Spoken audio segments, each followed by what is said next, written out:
Welcome back in to the David L. Gray Show, off code and unscripted. I got one thing for you today. CIA plants working in the Catholic Church, in particular in Catholic social media. We're going to talk about that. We're going to drop the names of the people who I'm speculating are CIA plants and those apostolates that I think are just some CIA ops. I've been meaning to speak with you about this topic for a while, but the recent interview with Tucker Carlson and President Vladimir Putin triggered in my mind some things Putin said about the CIA. It's like, oh yeah, I've been meaning to talk about that. This problem we have with CIA plants and ops in the Catholic Church working against us, and us buying into their machinations to stir division and to stir doubt. Who talks about stuff like this? All right. Here's David L. Gray again attacking some of our sacred cows, calling them CIA plots. I know. Tell me what you think in the comments below. But I'm going to make my case. And I'm not even going to start the clock. I'm not going to make it in 10 minutes. I'm probably going to spend just 10 minutes on Dr. Taylor Marshall alone. But this is why you love me. I'm not reading off the talking points of the day. This is off code, unscripted, fresh content, things that you would never expect to hear. It's a David L. Gray Show. Let's get into it now. Now, before I get into the names and tell you who I'm speculating are CIA plans, we need to talk about the system itself, the systems of doubt. Because that's what we're talking about. When we talk about the CIA and all these other secret services and all these other governments, we're talking about the systems of doubt. There's been many systems to stir division and doubt. These are the latest. So we're going to talk about the topic itself. Then we're talking about, well, why would the CIA want plants in the Catholic Church? And then we're going to talk about why social media itself. And some of the things the CIA has done in other media outlets like Operation Mockingbird. And then I'm gonna lay out to you my criteria, the 5 things I'm looking for when I'm determining who may be a CIA plant or what Catholic apostolate may be a CIA operation. And then we're gonna run through the names from Pope Francis down to Taylor Marshall to Kennedy Hall. I have a list of names here that's not exhaustive. But we'll just give you some idea of what I'm thinking. All right? And let me know what you think about it in the comments below. But the systems of doubt is what I call them. The systems of doubt really can be defined by the encounter of the serpent with Eve in the garden. This is the basic tactic of Satan, as well as the world and the flesh. This is what these systems do. They stir up doubt. The serpent in the garden asks Eve, did God really say that? Did he really say to do that? This is doubt. So doubt is the opposite of faith. So once doubt enters, the trajectory of death enters, right? As long as we have faith, we're headed towards life. Once we have doubt, once that has taken over, we're headed to death. Now, doubt is different from questioning, okay? Doubt is different than the work of what, say, someone like Descartes was doing, okay? Better yet, we can look at it in the context of Mary versus Zachariah. So the angel Gabriel comes to Mary, tells her that, she's going to conceive the Son of God. The Holy Spirit is going to come upon her. And what Mary does is she offers a question, but it's not a question of doubt that expresses doubt. It's a question of process. She's not married. She's not having conjugal relations. And she says, well, how can this be? She was questioning something that was beyond her finite knowledge. That's not doubt. That's just questioning. That's different than what Zechariah did and why he was punished for a short time by not being able to speak, be made mute. He was questioning when when the angel told him that his wife would conceive in her old age, he questioned. But the the reason why this was doubt because he was questioning something that was within his finite knowledge. He was married. He could have conjugal relations. And even though his wife was old, just biologically, she could conceive. So he was doubting what should not have doubted, something that was within his capacity of finite knowledge. That's the difference between doubting and questioning. Okay. So we cannot doubt what God has called us to do. We cannot doubt God wants to make us holy. We cannot doubt our call to holiness and our capacity to respond to it. Now, what are the systems of doubt doing? Well, I can outline a number of their processes in this way. Just broadly, what they're doing is that these systems of doubts, they are promoting ideas that are contrary to things such as the cardinal virtues of fortitude, temperance, prudence, and justice. They're promoting things that are opposite of us being that. They're promoting things that are opposite of the gifts and the fruits of the Holy Spirit, rather than love, hate, rather than wisdom, stupidity. Right?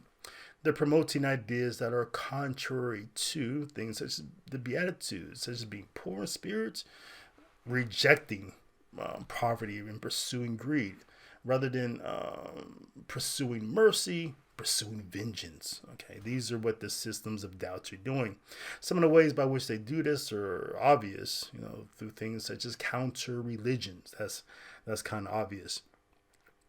But broadly speaking, we would say that the systems of doubt, what they're doing is that they're promoting a capital sins of pride, greed, envy, wrath, lust, gluttony, sloth.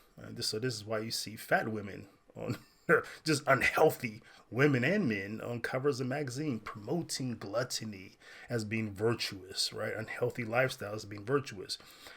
Pornography, porn websites are always the most popular ones on the internet. The preponderance of just technology making us lazy, sloth. Right? So this is what the systems of the world, the flesh, and the devil are promoting. But all these really are just systems of doubt. Things that are geared to question our call to holiness. Broadly also, we can say that Satan, the world, and the flesh, what they do is they promote death. This is antithetical, the opposite of what Jesus Christ and his church are promoting. They're promoting life. Jesus himself is the way, the life, and the truth. So Satan is in his systems are promoting death. Christ is promoting life. Okay. So that's broadly speaking about the systems of doubt. But where's the CIA and all these other secret services and all these other governments? Where do they fit in with this? Why would the CIA want plants and ops in the Catholic Church? Well, the Catholic Church, because it's Christ and his church, these two things go together, is the only thing that Satan fears. The Catholic Church is the one institution that all governments fear. When we speak about things that the government fears, the world governments, it's not China, it's not Russia, it's not the United States, it's not the Atlanteans, the water people or so-called aliens. It's not that. It's the Catholic Church. Why? Well, it has the most powerful leader in the world, that is the Pope. The Vatican is the most feared state. Why? Because it has its own land, it has its own bank, it has its own governance, it has its own source of income, us. The Pope not only governs these things, but he's the shepherd of the faith. Which means that, what the world knows is that if it's a real Pope, what I mean by that, not real as if Francis is not the duly like the Pope, I don't mean in that sense. I mean a real Pope, a true Pope, a Pope who is really about doing the work of the Petrine ministry. The world knows that a true pope, a strong pope, I should say is a better word, can change economies. He can change boundaries even. He can change governance. He can change elections. He can bring a whole new world order in place that will crush every system of Satan, the flesh, in the world.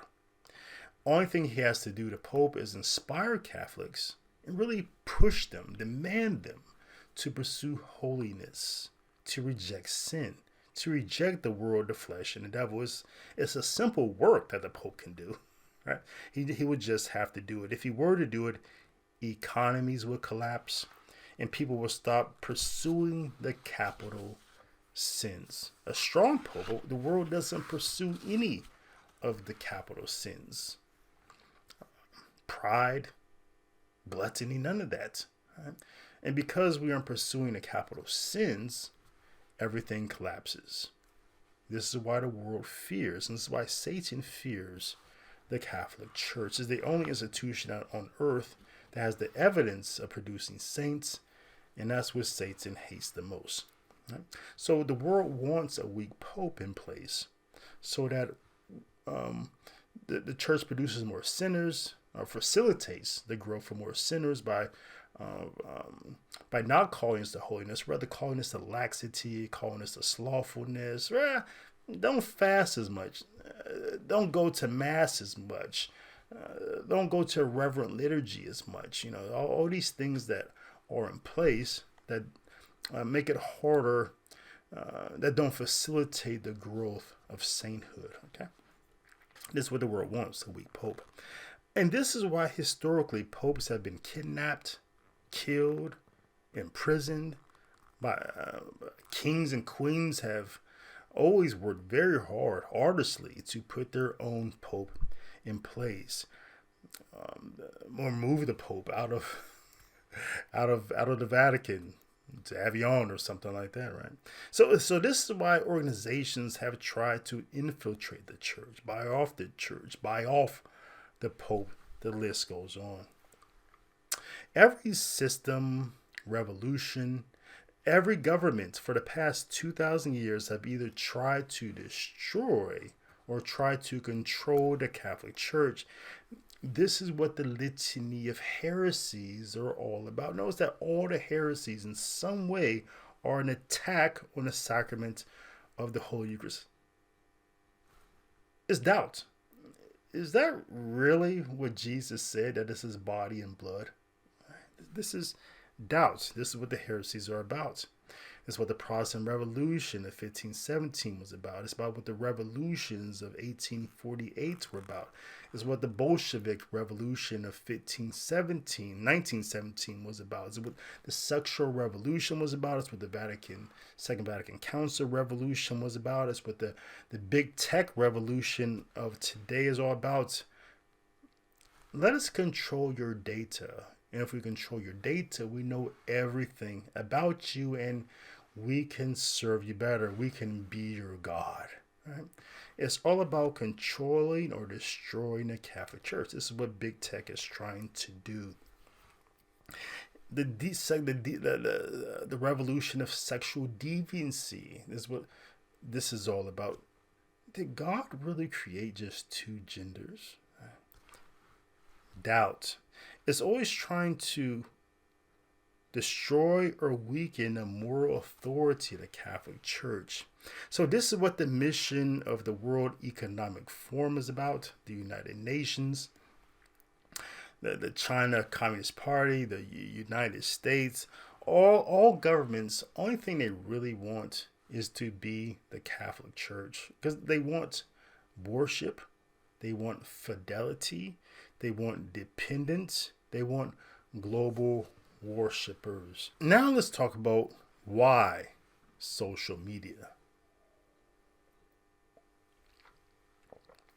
Many governments have an agency that works and functions like the CIA.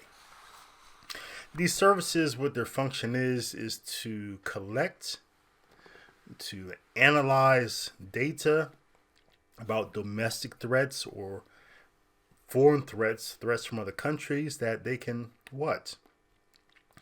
That they can either exploit, manipulate, leverage, or find ways to weaken those domestic threats or foreign threats through espionage, by taking out their leaders, by creating propaganda campaigns.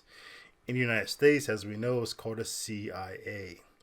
In Germany, the BND. In the UK, the SIS or the MI6. In Australia, the ASIS. Israel, Mossad. In Russia, the SVRRF. Unlike the FBI, the Federal Bureau of Investigations, the CIA is not messy. The FBI is very messy. And they're messy intentionally, right? They want to be obvious in what they do for a reason. The FBI wants you to know that they're there. Hey, look at us. Look at what we can do to you. It's a control, it's a fear mechanism, the FBI. They want you to know they're there. Again, it's part of their control mechanism.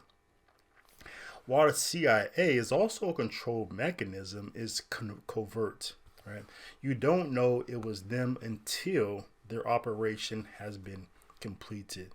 One of the best examples in regards to media is a program called Operation Mockingbird. You've probably heard of this. Operation Mockingbird was a covert program of the Central Intelligence Agency, the CIA, that aimed to manipulate American media for propaganda purposes during the Cold War. According to some sources, the CIA recruited hundreds of journalists, media outlets, to spread false or biased information that favored the U.S. government's interests and policies. One of the targets of Operation Mockingbird was Hollywood, where the CIA influenced the production and content of several movies that dealt with sensitive topics such as communism, Vietnam, and espionage. Some examples of movies that were reportedly altered or assisted by the CIA are The Quiet American, Animal Farm in 1984. The CIA's involvement in Hollywood was exposed by investigative journalists such as Carl Bernstein and Deborah Davis, who revealed the extent and methods of the CIA's their influence on the film industry. This same program, Operation Mockingbird, though it may not be called by that, the operation itself, the op itself, the goals and the methods of it are alive and well today through open secrets such as Hollywood and production agencies being given access to military vehicles and information and persons such as generals. With the agreement, you can use our planes or boats, some of our spaces, or you can consult with some of our generals for information, as long as you allow to give us access to the script and to manipulate it or contour it based upon our wishes. Right? And then there's the closed secrets, such as the CIA placing plants as heads of studios, as directors, as producers, as script writers, and as casting agents. We know that the CIA plants have been expanded, that operation, to work in social media, just because sites such as YouTube and TikTok and Facebook are just influential today, maybe even more so than the legacy media or the long form production in movies. For example, you may not know this, but the average social media user spends about 151 minutes per day, over 2 hours on social media. Of course, if you have kids, you know that number is just a big average, because depending upon your age group, that number can be as high as 4 hours, maybe 5 hours a day. Okay. Um, that time includes, Facebook, YouTube, TikTok, Instagram, LinkedIn, and others. On the other hand, the average time spent on streaming networks is high as well. The average user spends about 3 hours a day on things such as Amazon Prime, Netflix, Hulu. So we're not even talking about movies and TV shows. But the point is that yes, so social media, the YouTube world, of course, the CIA has infiltrated that, has plans, has operations working in that sphere as well, because it's just as influential. So they have to couture and they have to manipulate the things that we see there, the things that we hear there. Right? So, as the American consumer, I say, has shifted from the online consumption of their news and entertainment rather than the legacy platforms and getting their content from antenna TVs or digital TVs or from cable, so has the CIA invested operations, ops, in plants in those. So now in regard to the Catholic Church, the role of the CIA again is to create doubt. Again, we're talking about systems of doubt. And they do this by stirring division and by trying to weaken the faith. Creating instability always creates an opportunity for more control. Whether that's from the CIA, one of the most recent successful operations was something called Black Lives Matter.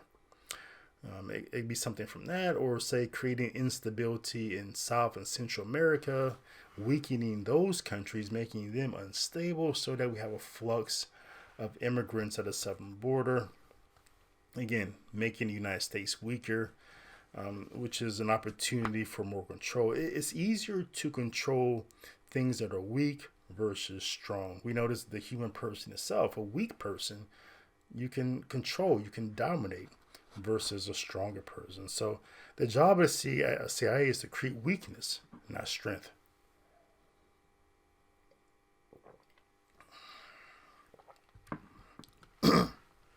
Now, the basic criteria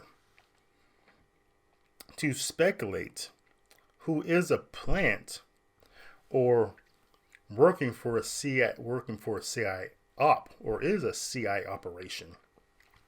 I have 4 criteria here. Right?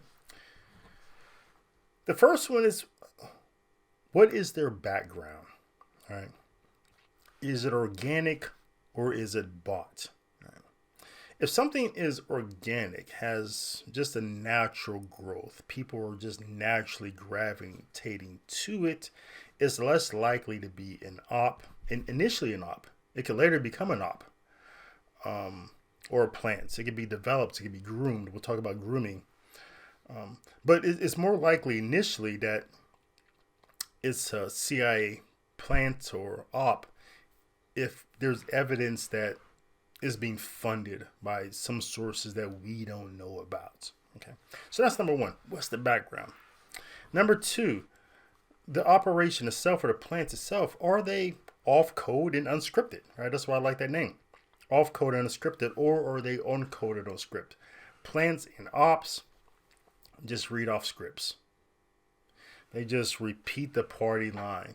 They really don't say anything new. Okay, their job is, again, to follow the basic system plan of stirring doubt, confusion, right? So they don't say anything ever to challenge the narrative. They're not like someone like, say, Tucker Carlson now. He's doing things that are counter the system. And he's in a CIA plant because you see all the systems, all the CIA plant operations attack him blindly. Okay. My third criteria is the network. Is the network this person is associated with, is it a CIA op? Again, so we go back to the example I just said. Something like Fox News, CNN, ABC, these are CIA ops. Okay, so are they in that network? In the Catholic perspective, EWTN, which is a CIA op nowadays, may not have been when Mother Angelica was there, but things are developed, things are groomed, plans are put in place. So now today, the CIA, EWTN is a CIA op. The United States Conference of Catholic Bishops is a CIA op. We'll talk more about that later. Has a bunch of plants working in there. My fourth criteria is divisiveness. Does the plant or the op promote division? Or do they also have like an untiring, just an undying support of lies? Do they defend or promote the scandals of an op? For example, the Vatican. A lot of secret services throughout the world, they have plants working in there, right?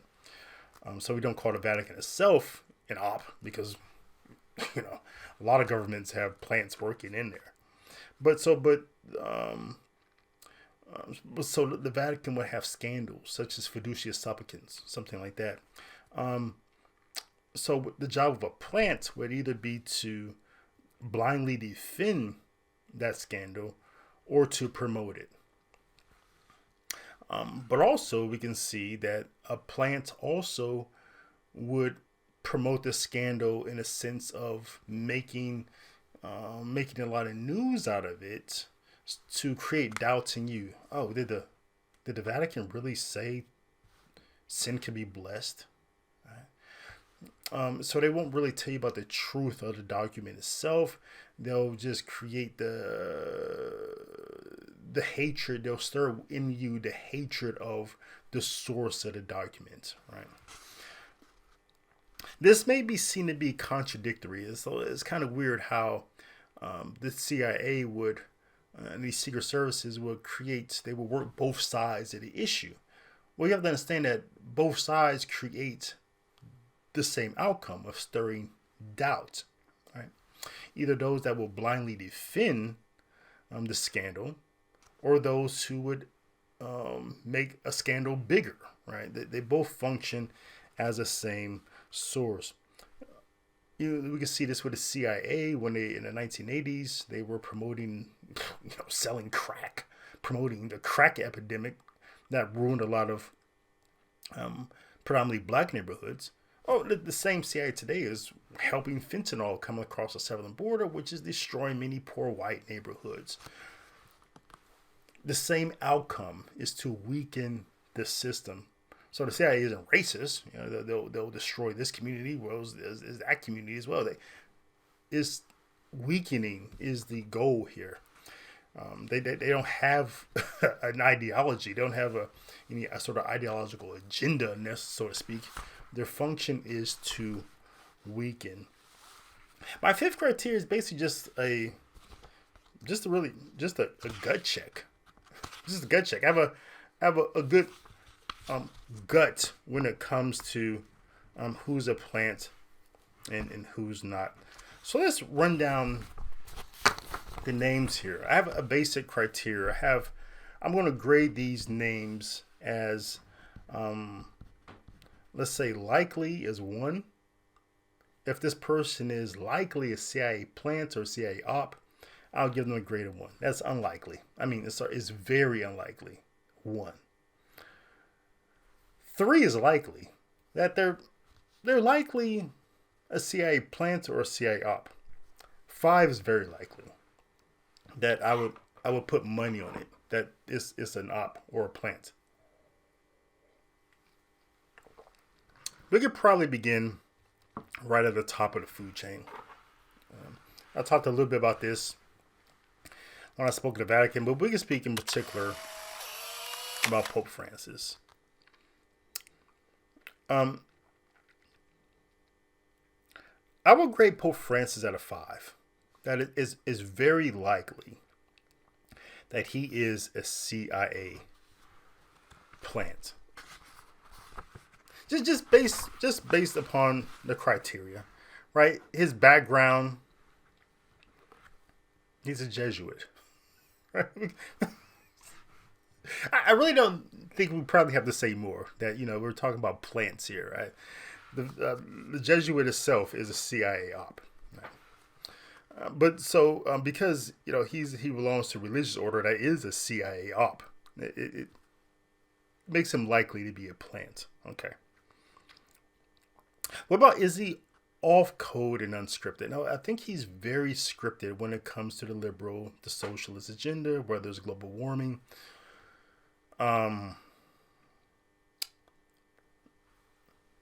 His other pet projects, the vaccines, the whatever is the talking points of the global order of the systems of doubt.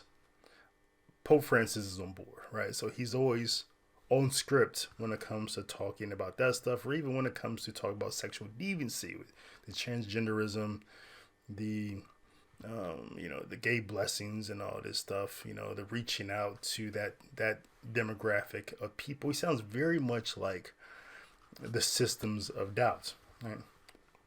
So check two checks so far. The network they are associated with, right? So that's another criteria. So yeah, Pope Francis, he belongs to the Vatican, which all secret services throughout the world has their people in. Right? So we cannot necessarily call it a CIA op, but it's more like a secret service op, global. Okay, it's like the United Nations of CIA of secret service ops. Does he promote division? Yes. His job, one of his duties as Pope, is to be a source of unity for his brother bishops. Yet he promotes division. He's been promoting division ever since he's been Pope. Again, one of the best examples probably recently is the Fiducia Supplicans document, which he signed. In the past, if you look at times popes have, and this isn't an infallible declaration, it's really just a fourth level, the lowest level magisterial teaching. It's a grade of 4 of disciplines where the church says there could be error in the document. Many bishops throughout the world says yes, there is error. So it's not a magisterial document, and it's not infallible. But notice how the infallible teachings on the Assumption, on the Immaculate Conception, notice how those posts, before those teachings were promulgated, they sent out a survey to all the bishops throughout the world. Say, hey guys, what do you think about this?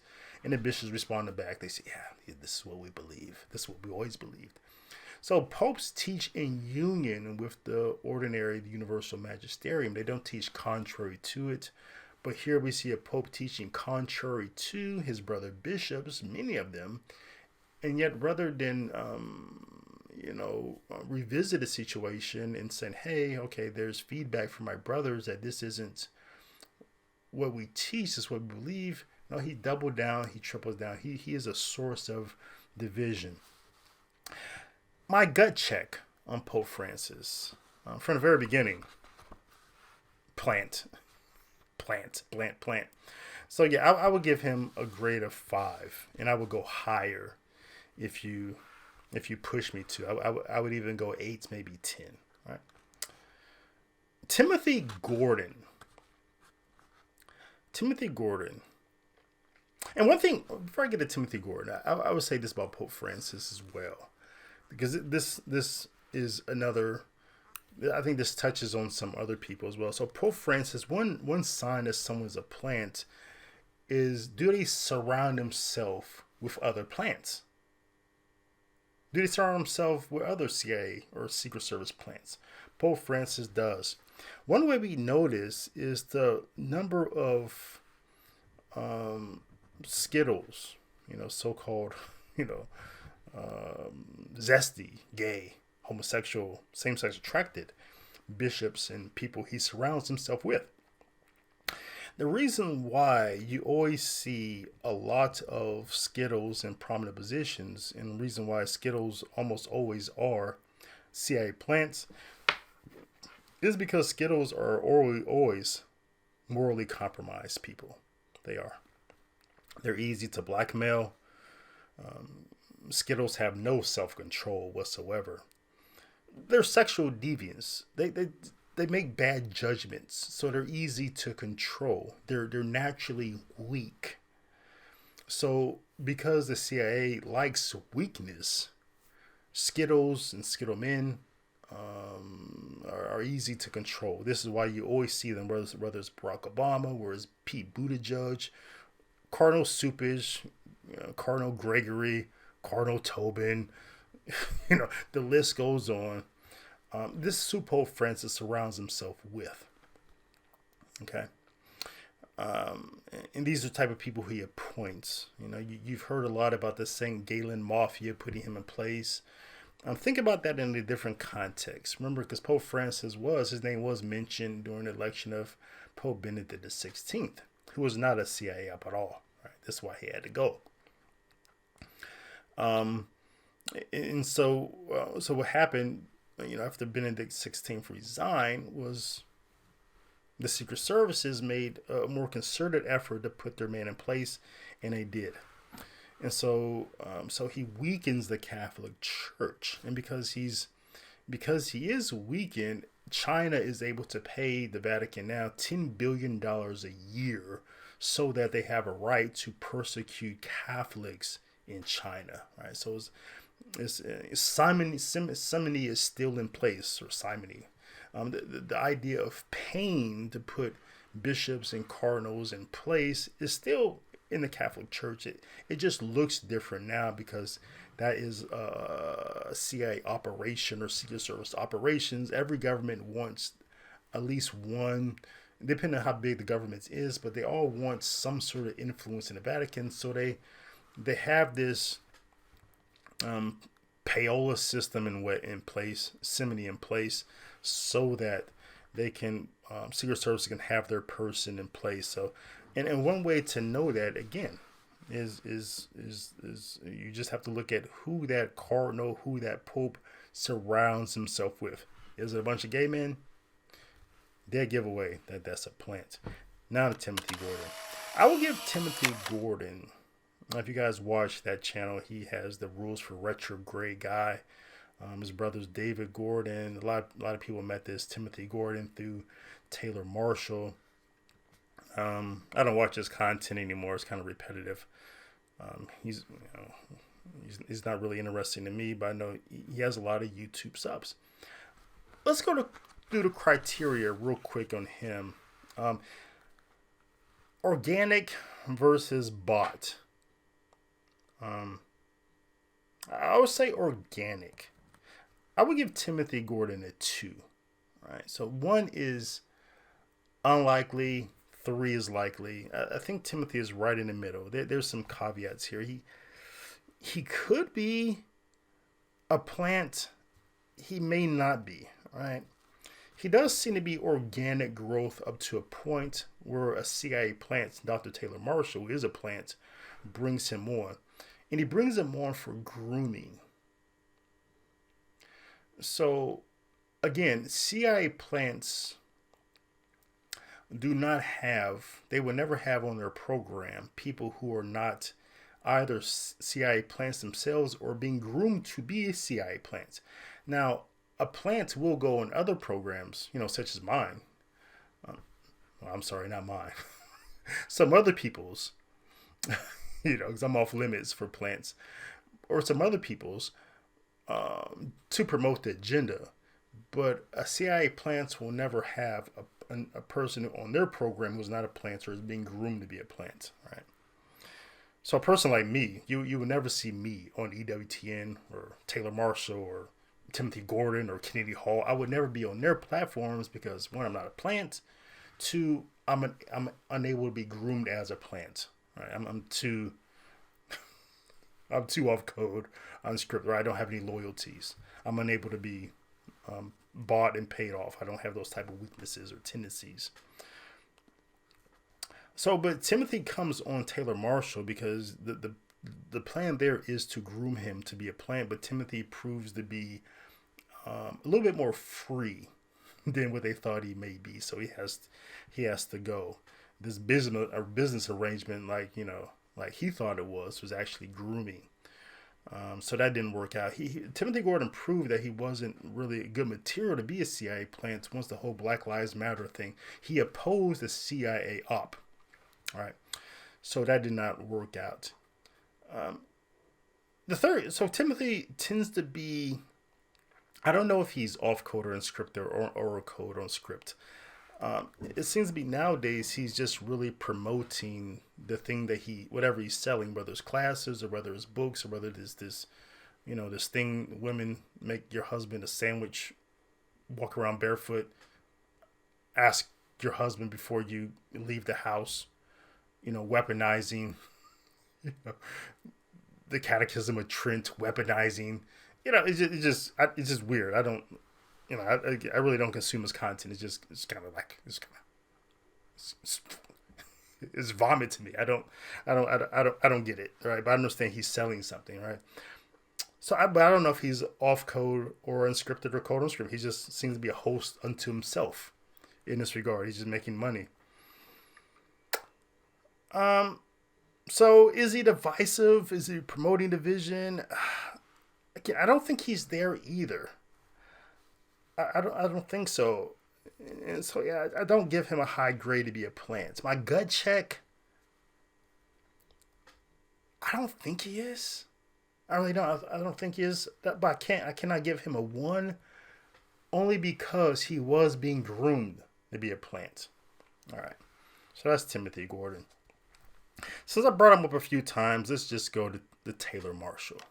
Okay. Let's go to Taylor Marshall. Is he a plant or not? I give Taylor Marshall a 5.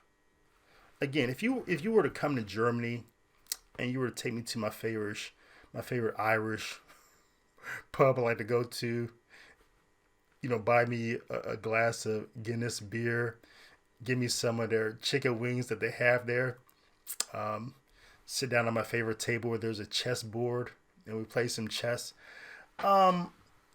You may get me in a mood if you don't stress me out too much on the chessboard, which you probably won't.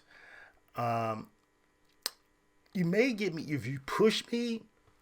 I may be willing to go a lot higher on Taylor Marshall, right? For some reasons I would tell you over a Guinness beer. But let's work through the criteria for now. Okay. Background. Organic bought. Taylor Marshall, when he came on the scene in, 13, 14, I don't know, he was spending a lot of money on Facebook and other places to get noticed. He purchased his way into the Catholic space. He spent a lot of money to come out of nowhere. First clue that he's a CIA plant. We don't know where that money came from, whether it was his or what. But he bought his way into the space. Off code and scripted. I think there may have been a time when he was off code and unscripted where what he was saying about you gotta get to a traditional Latin mass, blah blah blah blah blah, as being radical off code. But now he is the author of a lexicon itself. He is the trad icon. He issues the talking points. Everything that he created in that space has been picked up by his acolytes. So nowadays, him and his acolytes they speak from the same script, the same talking points. So, and this is what a CIA plant would do. They would create their own lexicon, right? They would create their own movements, so to speak. And that is a movement that he created. So another check mark there. The network they're associated with. I don't think Taylor Marshall is associated necessarily with EWTN or the Conference of Catholic Bishops. Again, he's a host unto himself. But he's created a network himself, right? In its so there's a check there. The divisiveness promotes division. Yeah, obviously hundreds of people, maybe thousands, have left the faith because of the things that he promoted. He's done nothing really beneficial for the Catholic space other than to really leverage the other CIA op, which is the Vatican and Francis, and really promote those scandals coming out of the Vatican, again, to stir doubt, to have people question their faith. And also creating a legacy of, what I've called in the past, what I've defined a number of times, is what I call traditional Latin Mass supremacists.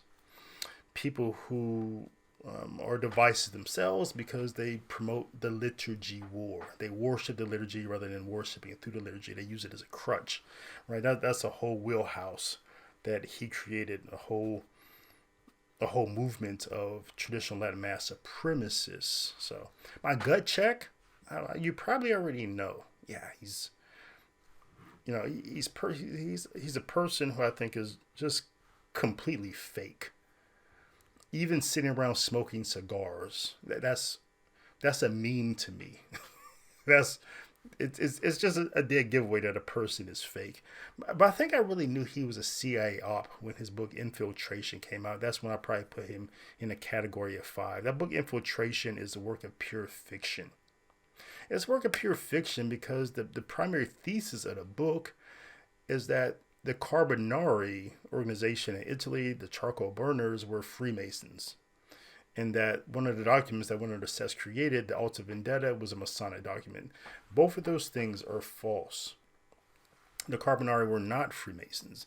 They're just a revolutionary group, such as the Sons of Liberty in New York, which also had Freemasons, but were not Masonic. The Carbonari as well had Freemasons in there, but was not a Masonic organization. Even the church documents, if you read them, say the same. In fact, one church document calls the Carbonari more dangerous than Freemasons. The Philippines had a group like this as well. I can't remember the name, but it's a revolutionary group, unlike the Sons of Liberty that fought for freedom. Had some Freemasons in it, not exclusively Freemasons. But his whole thesis of this book is built upon this. But this is really the work of a plant. Sometimes plants, how you know they're plants, because they say something so dumb that it can only be consumed by dumb people. People who don't question what they hear. And I'm sorry if you read his book, you believe it. I'm not necessarily calling you dumb, but it was dumb to take this without question, right? But this is when you look at CIA operations such as Fox News or CNN, they rely on dumb people to not question what they hear. This is how all wars are started. Every war is started because the media manipulates people. Right? So, somebody's a CIA plant if it says something so dumb that, and especially they're a PhD in philosophy, and are writing books without footnotes and good references. And so the book was so dumb, so horrible, such a piece of trash, that it led me to believe that, this guy is a CIA op all day. Because what he's doing in this book he's pointing at, I think it's called the Oklahoma Shuffle. You get somebody to look this way, right, rather than at the truth. The truth is that nowadays, that, Freemasons had their run, but they were long supplanted, even by the communists. You look at, say, the working documents of the Synod on the Youth, or the working document on a synod and synodality. Nothing in there about the CIA. Nothing there, about Freemasonry. But there's a lot in there about LGBTism, right? Sexual deviancy. So the biggest threat to the Catholic Church is not Freemasons, not today. It's sexual deviancy. It's the LGBT agenda. Right? So that's obvious. But we had a guy pointing to Freemasonry as being the boogeyman, the scariest thing that's going on today. If he's pointing this way, you know that as a CIA op, we should have been looking somewhere else, right? So the threat is the CIA and the secret society and the secret services throughout the world infiltrating the Catholic Church, not the Freemasons. This is a CIA plant tactic to throw you off of the trail, to throw you off the trail of the people who Pope Francis actually meets with. He's not meeting with the Freemasons. He's meeting with the LGBT. He's meeting with Vanguard, Blackstreet, State Street rather, BlackRock, and Vanguard. These are the people he's meeting with. All right. So Bill Clinton, Soros, all right. Everyone who's associated with the systems of doubt. That's who he's meeting with. Okay. So, but this is a basic tactic of a CIA plant. Get you look this way so that you don't see the CIA. Because again, you don't know it was the CIA until the operation is over. So I was editing this video and I was listening to what I was saying about Dr. Taylor Marshall. And I have to come back in with a slight amendment. Dr. Taylor Marshall is actually a unique case. I'm going to downgrade his 5 of grade of likely being a CIA plant. I'm going to downgrade it to a 3 of likely. But now I'm also going to throw in a 3 of him also being likely an FBI plant. Very unique case. Here's why. He could still be a CIA plant for all the aforementioned reasons. But also, there's this one story that raises doubt about his whole grade. The story goes like this. So, I was in Detroit some years ago, and I was having dinner with my friend Bobby Hesley and Michael Voris. Nice Italian restaurant where Michael, I guess, takes everyone. And Michael proceeds to tell us a story about one day a few years ago when he was at dinner in Rome during a synod on the Amazon. At this dinner, there are several notable people, meaning whom I won't name because it's not really necessary for the story here. But 2 of the people at this dinner were Dr. Taylor Marshall and a young man named Andrew Chushugul. I'm probably mispronouncing his last name. Now, the whole Synod and the Amazon thing was going on, and everyone was at the dinner table was talking about how what a scandal it was. And someone at the table said, hey, what if we break into the church and steal the Pachamama idols? Everyone laughed. And then everyone began plotting about how it could be. People... It was a situational humor situation at the table. People laughing and joking about this thing. Hey, let's break into the church and steal them. This Ocean's 11 scheme they were plotting, but it wasn't serious. Or was it? Well, Michael says, after dinner was over, everyone left. But left behind was Dr. Taylor Marshall and Andrew. They were still talking. This was the room where it happened. Where Dr. Taylor Marshall and Andrew started a scheme where Andrew would break into the church, take the idols, and throw them in the Tiber River. Fine. The problem, though, is that after it happens, Andrew comes on Dr. Taylor Marshall's podcast, and Dr. Taylor Marshall asks if this is his first time meeting this person. As if this was as if he's breaking this story of this young man breaking into the church and throwing these idols into the river. When all along, he plotted and schemed with Andrew and funded this whole thing for Andrew to do. That is not CIA plant behavior. A CIA plant will have nothing to do with any of this going on. He would hire someone to plot with Andrew to do this scheme. And perhaps he will hire someone to plot with Andrew to do this scheme. He'd be so far distanced from it. And he will not break the story. He will not then arrange to have an interview with Andrew. No, he would somehow, the person who he hired or the person who he hired that they hired would leak the story to someone else to break the story, someone like a Kennedy Hall. All right. Not that Taylor Marshall, he's messy. It has to be about him. Right? This is FBI tactics. Like I said, FBI is messy. They're showy. They want you to know they're there. They want you to know that the state is there. We're in the mix. It's all about them. All right, very, very prideful, very vain. That's them. It's messy. And this whole thing with him scheming together with Andrew, and people at the dinner table knew what was going on, and then for him to act like he didn't know Andrew and that he never had heard of this, that's messy. So for that reason, because of this story, I have to downgrade him, right, to a likely 3. But then I have to throw in that he could just be an FBI plant. I may be wrong about this whole thing concerning Dr. Taylor Marshall.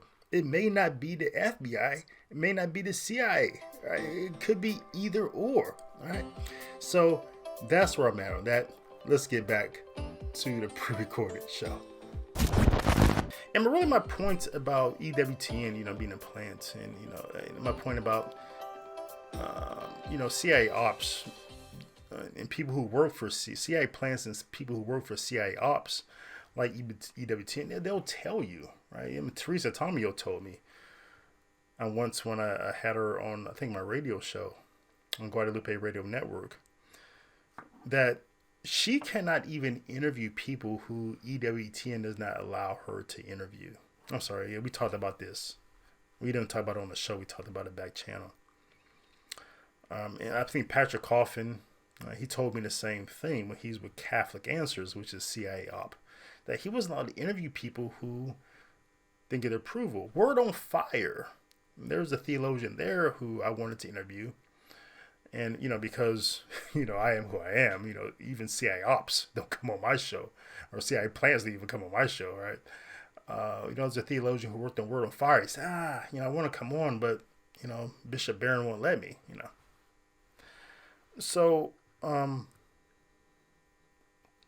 I say that just to reiterate the point that a plant by who they associate themselves with, who they work for, who's on their platform, whose platforms they go to, right? So I have Taylor Marshall, again, at a 5, but I'm willing to go much higher. Raymond Arroyo. I'm having him at a 5 as well, all right? I don't know much about his background, but I want to say that's not organic. He's definitely on script with the divisiveness of stirring doubts and confusion. He works for 2 CIA ops. That's the EWTN and Fox News. He's always on Laura Ingram's show, who's a plant. And so, yeah, he's, he promotes, the scandals of Francis. He works that whole agenda. My gut says, yeah. I never trusted Raymond Arroyo. He's always smelled like a plant to me. Michael Voris, who I heard from the other day. He texted me, said he's doing well. He's working through some therapy. I'm gonna give Michael Voris a 1. A 1. That 1 is unlikely. Right, 5 is very likely, 1 is very unlikely, 3 is likely. I'm going to give him a 1. Very unlikely, but there are some questions there. I think, he's organic, which is counter a plant. He was always off-coded, unscripted. He was a host into himself. He was rejected by, the networks, EWTN and USCCB. So the CIA ops don't like him. Some people said he was a promoter of division. But the people who said that were CIA ops and plants. But there is, the homosexual problem in his background. Like I said, homosexual men tend to be plants because they're easily to be compromised. They're morally bankrupt. There's a lot of sexual depravity there. They're easy to blackmail. So men with homosexual backgrounds tend to be plants. They're easy. So I think he was being groomed to be a plant.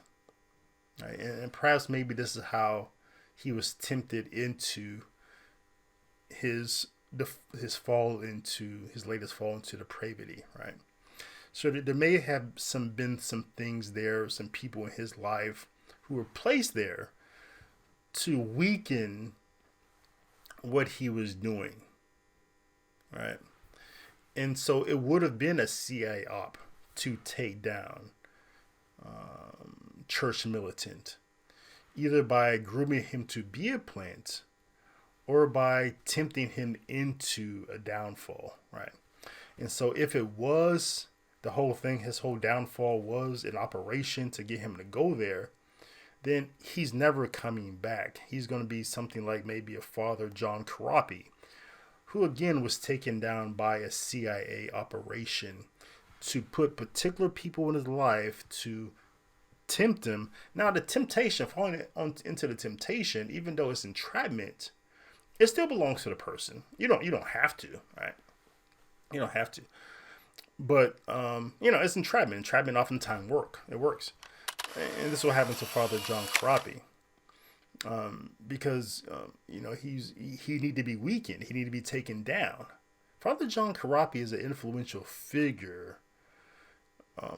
Strengthened the Catholic faith of many. Right, so he was creating a stronger church in the United States, and his trajectory could have been amazing. What he could have done for the church. The CIA knows. The CIA always takes down people like this, whether it's John F. Kennedy, Martin Luther King Jr., Malcolm X, you name it, right?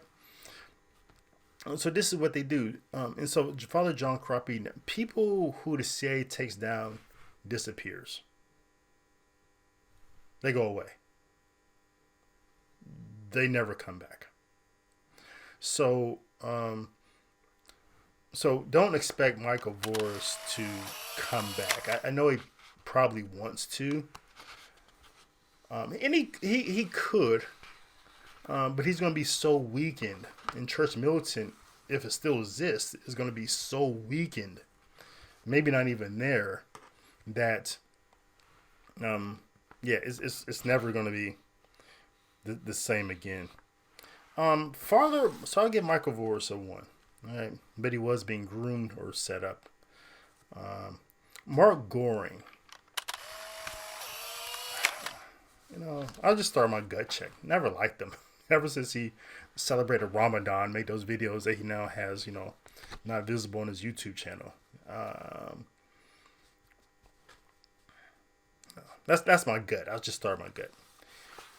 That, he's always a CIA plant. He doesn't really seem to be organic. He's always like a try hard to me.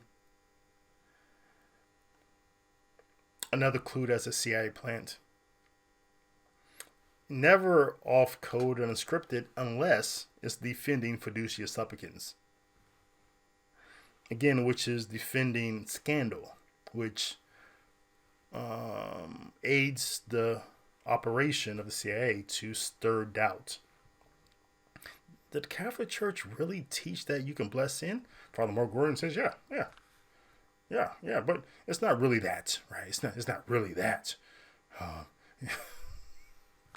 What do you say?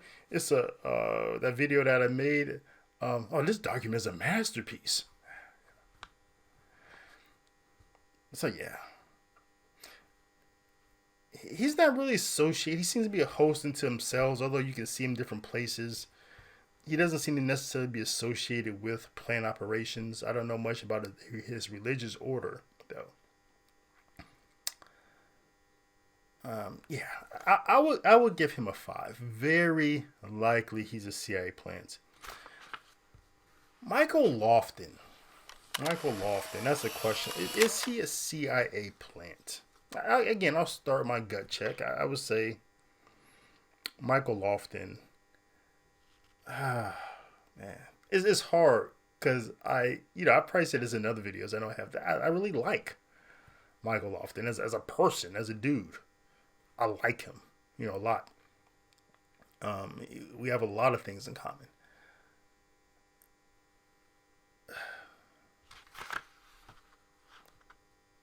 So my gut wants to say no. It really does. It wants to say, he's not a plant. Right? But at the same time, he does begin organically. Then at some point in time, he has about maybe 5,000 more subs than I do. He gets an influx of money from a supporter to grow his channel. And it takes off. So he's a bot person. Right? Not like so much like Taylor Marshall, but there is an influx of money that we don't necessarily know where it came from. He's not off code and unscripted. He is on code and on script to a fault. He's associated with Catholic Answers, which is a CIA op. He's written a book for them. He defends the scandals. At the same time, people have come back into the faith because of him. People who Taylor Marshall turned away have come back. It's hard for me. I don't know. There's some stuff there. Right? So, if I have to grade him, even though my gut check says 0, because I like the guy,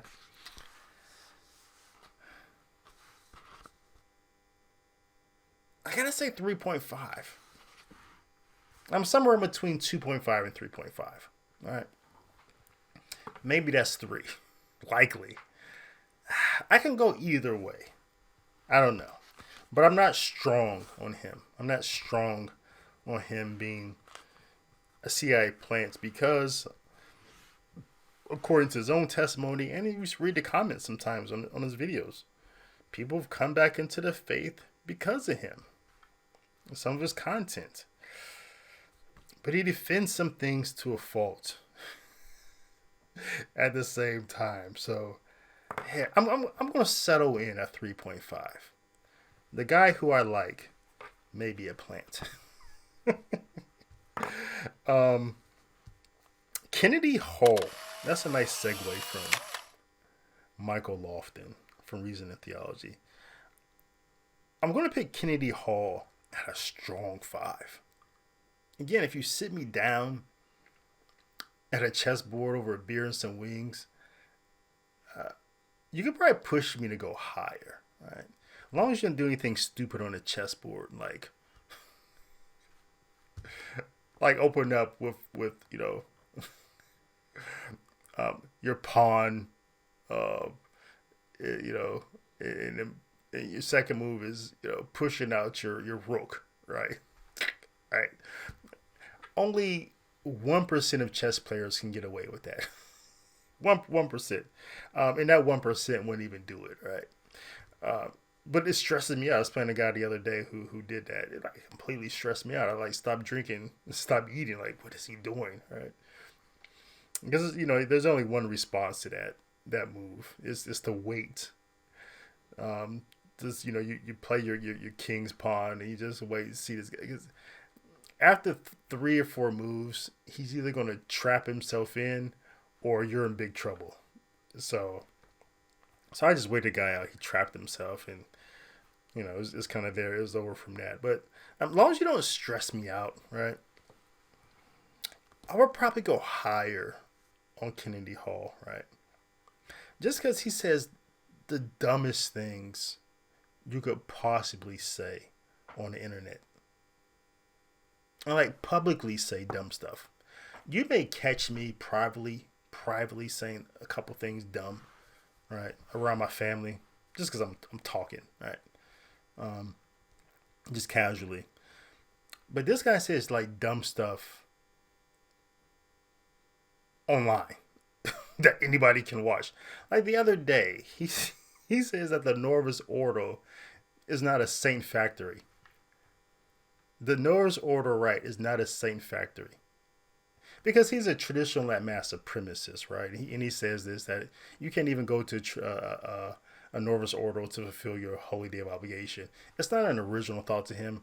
A lot of Society of St. Pius X priests believe this. It's an official statement on their website. They're traditional mass supremacists. They look down on people who, they make people feel bad about their liturgical right? They're going to the Northern Order. They're supremacists. They think they're better than people, right? And so he says, the Northern Order is not a saint factory. Whereas the reality, the truth of the matter is that the Northern Order rite is the only liturgical rite in the world today that is producing saints after saints after saints. Right?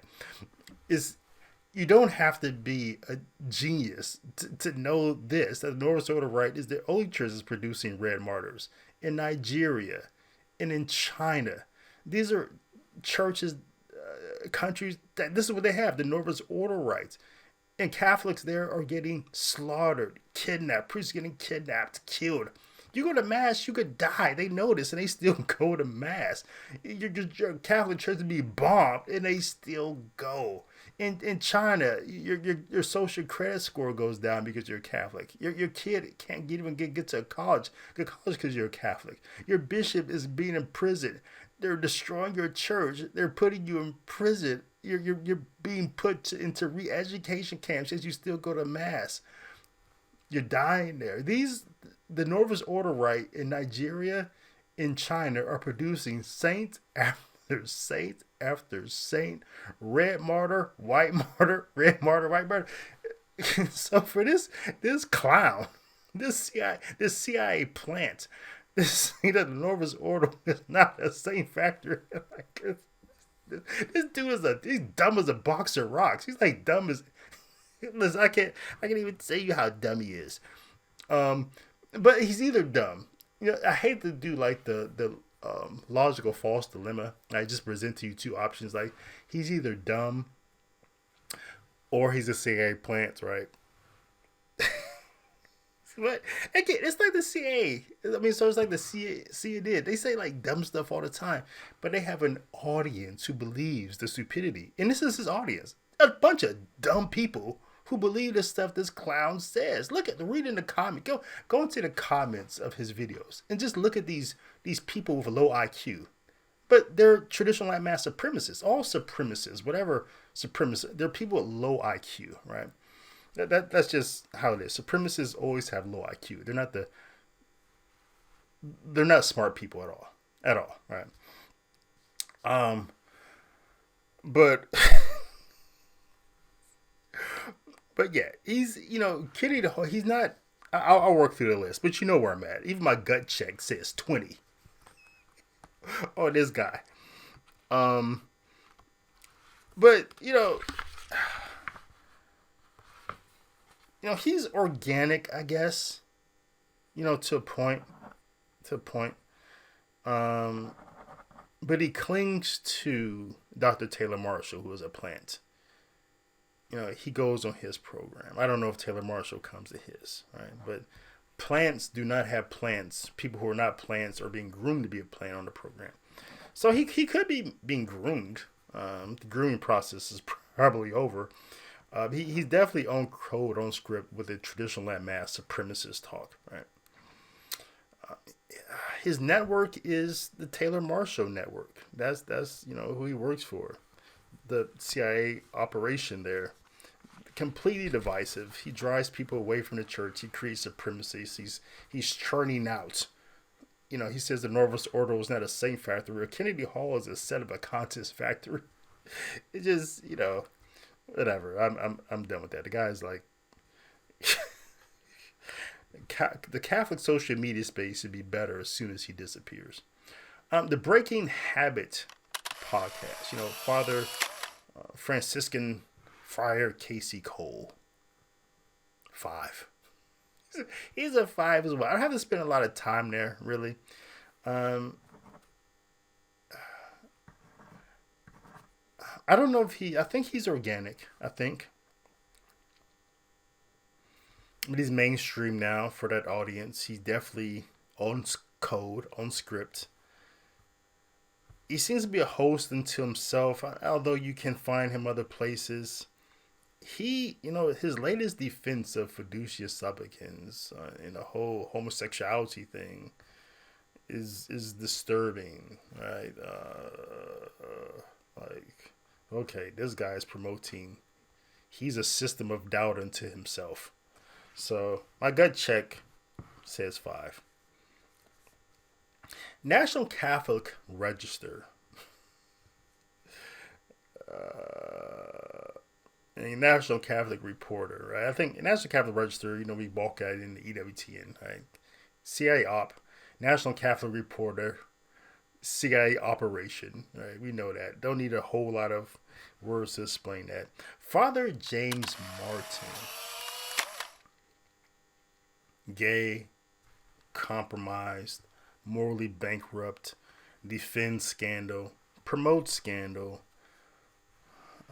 Is he Jesuit? He's Jesuit. So he's groomed from the beginning to be CIA op. On code, on script, with the CIA talking points. 5. Let's go higher if we could, but very, very likely, no question there. Anthony Stein. Dr. Anthony Stein.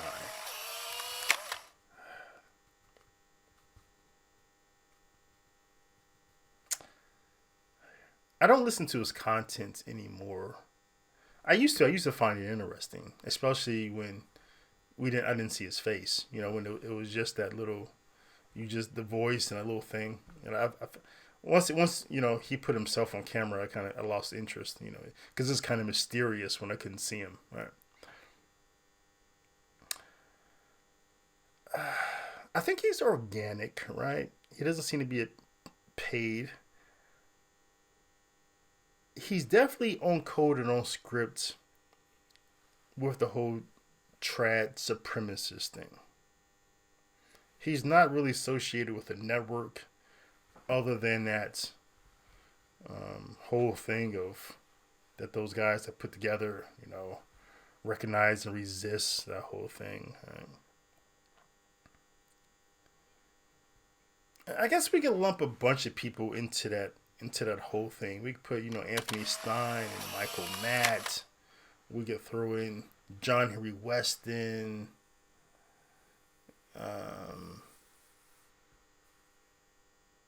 We could put in a lot of people just into that whole thing of being CIA ops, or plants,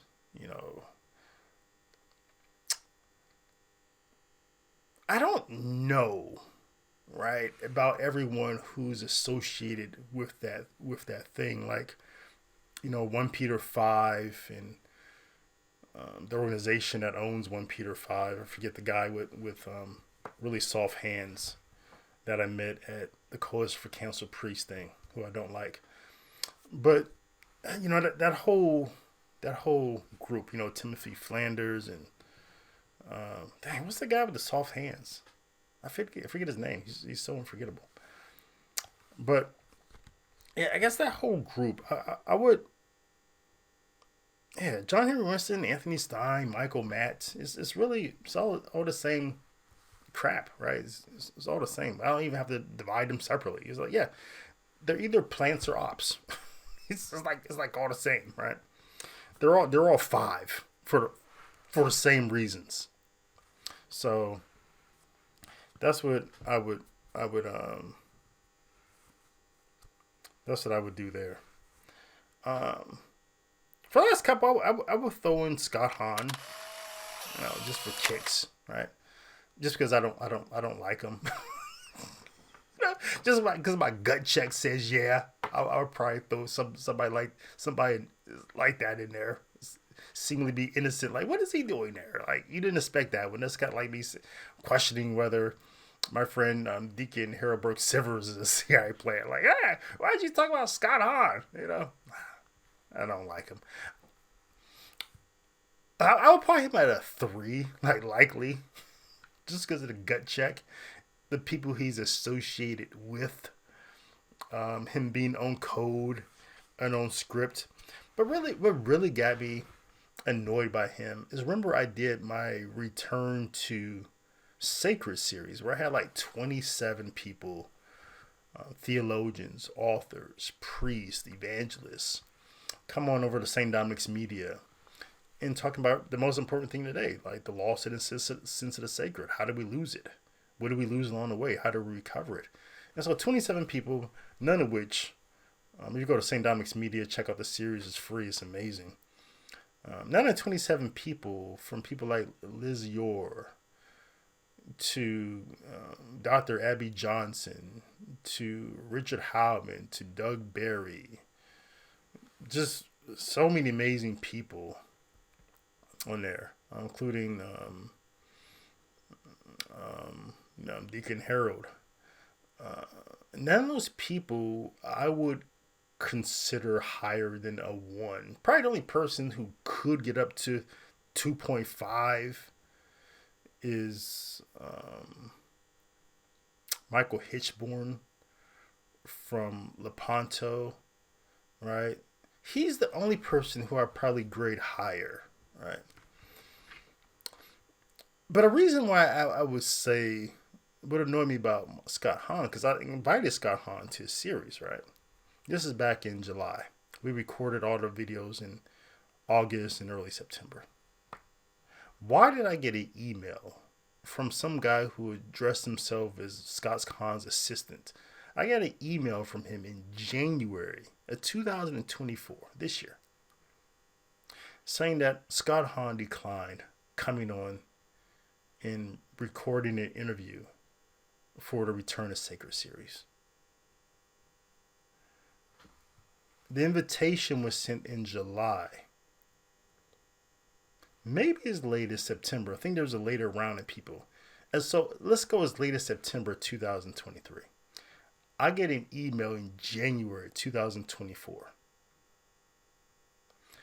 about an email that said you have this, we'll be recording between these dates, so you have this time to respond.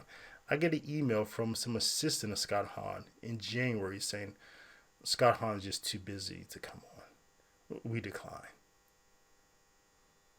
After that, I said, I never really liked Scott Hahn. I got a couple of his books on my shelf, I got the Lamb Supper, and I got a book about Covenant.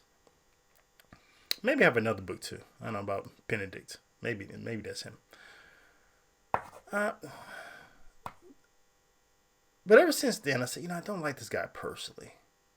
Just because who sends an email several months later about a course that has already been recorded saying that we decline? That was so ignorant and rude of that assistant not to do research. Some emails just don't need to be sent. Like, what? Like, who does that? That's just rude, impolite. It's crass. It's so many words, of some of which I don't even know, to explain how inconsiderate that email was and why it wasn't responded to immediately. Right? So that's just a type of behavior. Now, who wouldn't come record that series with me? The 27 people who were on my program, none of which are CIA plants. If they were, they want to come on, St. Dominic's Media, right? Plants don't come speak with me. They don't. So that was like a giveaway. He's a plant. But also, just the rude behavior of just sending that email. Like, okay, this is something a plant would do, right? Because it's just so dumb. Just so dumb, right? But a plant will let me know, we still don't like you, David O. Gray. We wouldn't even try to groom you. We don't like you so much, right? You're too free, right? You're too off code, unscripted. We don't have anything on you because you tell everybody your business. There's a whole Wikipedia page about your business. You don't have any secrets, right? So we can't leverage you. And most of your sentences that begin with the Jews end negatively. And we don't like people who talk bad about the Jews. You had E. Michael Lofton on your show, right? So, yeah, the CIA doesn't like me, right? For a lot of reasons, and none of their operations would ever have me on their program, and they would not send their people to come speak with me. So I just thought that was like a note from the CIA letting me know that they still don't like me. All right, so we're just gonna be rude to him. So just for that fact alone, I'm giving Scott Hahn a 3, likely. All right. And the only way he can ever get back down to a 1 is if he sends me an apology for the email. And I sent back an email and I let the assistant know that this is rude and inconsiderate and foul. And you're dumb for not doing the research that this course had already been recorded. And the assistant didn't reply back to the email. So Scott Hahn is at a 3. Just for general purposes, just on GP. Just on a gut check of me not liking that whole thing. The last one I have on the list here. The last one I have on the list that I want to talk about is Robert Nugent, the Catholic man from Determined to be Catholic. Robert Nugent, definitely organic. He has a big following in Ireland and in other places. People like him. I like his content. I consume it a lot. I tend to watch either all or parts of every video he puts out. I think he's somewhere in between of off-code and unscripted and on-script. I think he leans definitely more to off-code unscripted. He really does. He's definitely more in my camp. He's not associated right now with any CIA op that I know of. He doesn't promote division or promote scandals. He just has decent content. And my gut check on Robert Nugent is a 0.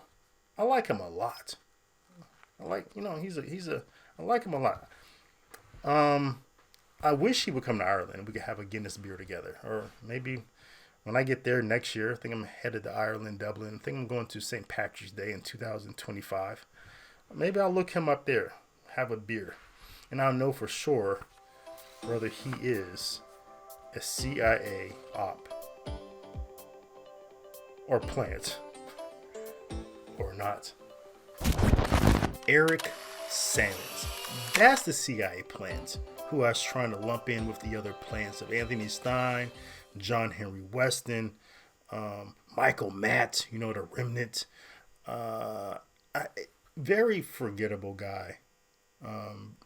Crisis Magazine, though, is a CIA op all day. Eric Sammons is a plant. But forgettable guy. Forgettable voice, but unforgettable hands. I knew he was a CIA plant the moment I shook his hand. We were speaking at a conference. Shook his hand, soft as baby's butt. And this is the typical characteristic of CIA plants. They have soft hands because they don't do anything. It's like when I met John Boehner back in 2012 when I was working for the Mitt Romney campaign. Met him, shook his hand. The guy used to cry all the time, first of all. John Boehner. His hands were so soft, like he never picked up a bag of groceries, never pushed a lawnmower. Eric Sammons' hands. If you touch a baby's butt fresh out the womb, Eric Sammons' hands, same thing. CIA plants. Now, CIA ops, agents who run the ops, sometimes their hands are rough, right? Because they actually do the work, right? But not plants. Plants tend to not have hard hands or anything like that, or even like they ever been into a fist fight whatsoever. Just soft guys, right? So, not all the time, because like Dr. Taylor Marshall, I think another evidence that he's a CIA plant, I think he's really good in like some sort of form of martial arts, right? So So it's not always the rule that they have soft hands, but if they know some sort of fighting technique, that is another clue. Or if they have like some sort of manicured family, like Dr. Taylor Marshall, like look at his family. Oh, that looks really manicured, right? Some people might say that about me as well, but yeah. Some of these are just dead giveaways. But anyway, that's what I remembered. Eric Sammons, I wanted to let you know about. But anyway, let me know what you think about this video in the comments below. What do you think about my criteria? Who are some people who I may have missed along the way? How would you grade them? How would you grade some of these people differently? If you belong to the traditional Latin Mass supremacist cult, and you're upset at me about the whole Dr. Taylor Marshall thing, and you want to unsubscribe, I just want to tell you bye. You don't have to put in the comments below that you unsubscribe. I don't care, because I'm not a plant, right? I'm not here to please follow me. It's fine. But let me know. I had a bunch of other names that I wanted to mention as well. Like the Father Rippinger. There are a lot of people who I kind of wanted to get into this video, but they were probably like all ones. And there wasn't anything really interesting I could really say about them. Unless like, my buddy Robert Nugent, who I like. I just mentioned him because I like him, right? I want to put him in the video.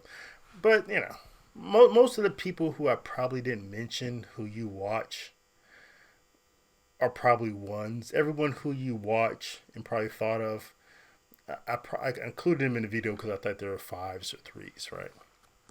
Higher than a 5. So, but yeah, there's a lot of CIA operations in the Catholic Church. There are a lot of plants, and there are a lot of plants being groomed. And remember, the goal here is to weaken the Catholic Church.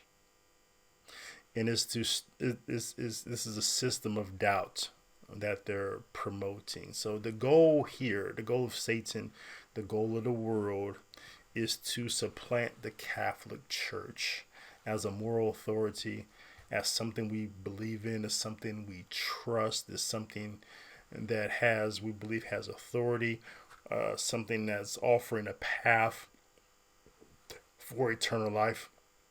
So it just wants to supplant that. It wants to supplant a trajectory of life with a trajectory of death. That's the goal. And that's all I know about that for now. Hope you enjoyed the video. And God bless you.